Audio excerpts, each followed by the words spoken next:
everyone for being here. Appreciate you guys taking time to come here and be a part of this announcement.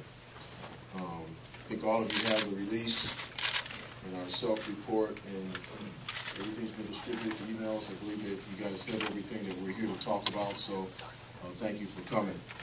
I'm going to be brief.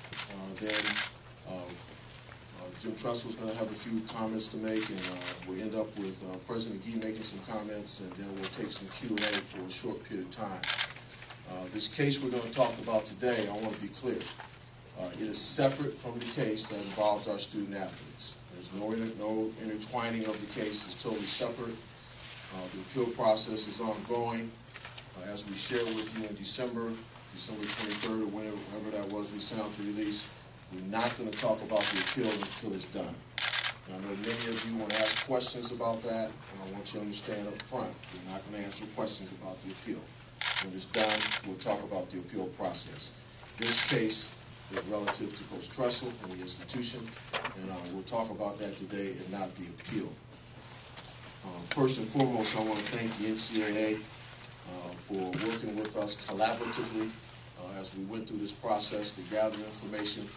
So you understand, and many of you know, in most investigations, when an institution uncovers a potential major infraction, the institution goes through its process of doing the investigation. It conducts its interviews, it goes through a lengthy process, it develops a self-report, it submits it.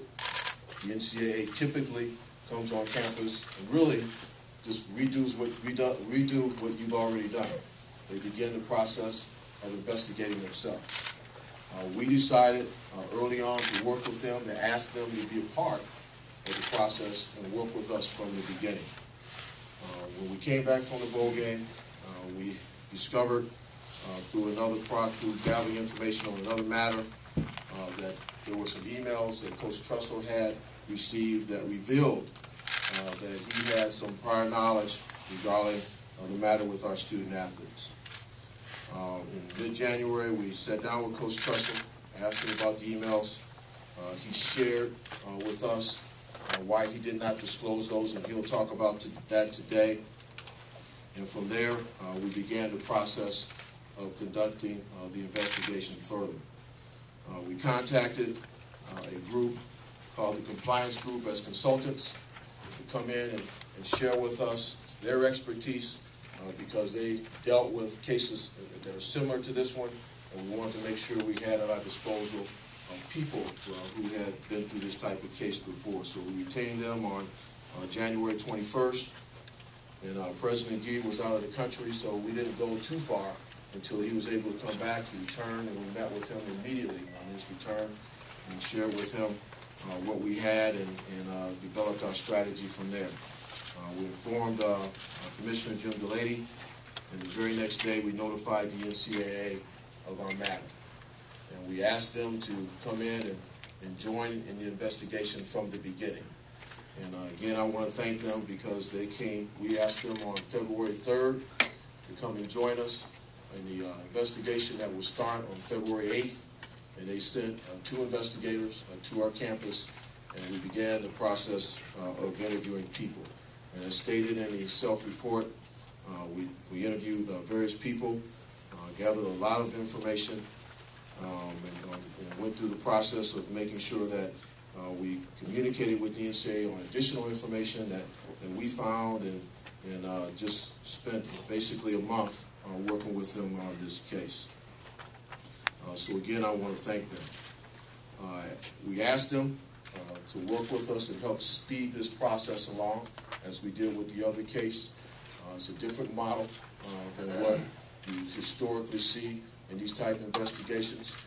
We want to try and meet the mission that our President Emmert at the NCAA has talked about publicly, of being swift, expeditious, and transparent. And so that's why you have the information you have today. What we've self-reported today is a 10-1 violation. It's a major violation. As you see, we have self-imposed sanctions in there, and we won't get into great detail about talking about this case. When we do Q&A at the end, we'll answer some questions for you, but we really won't be able to get into too much depth because keep in mind, the case is still ongoing.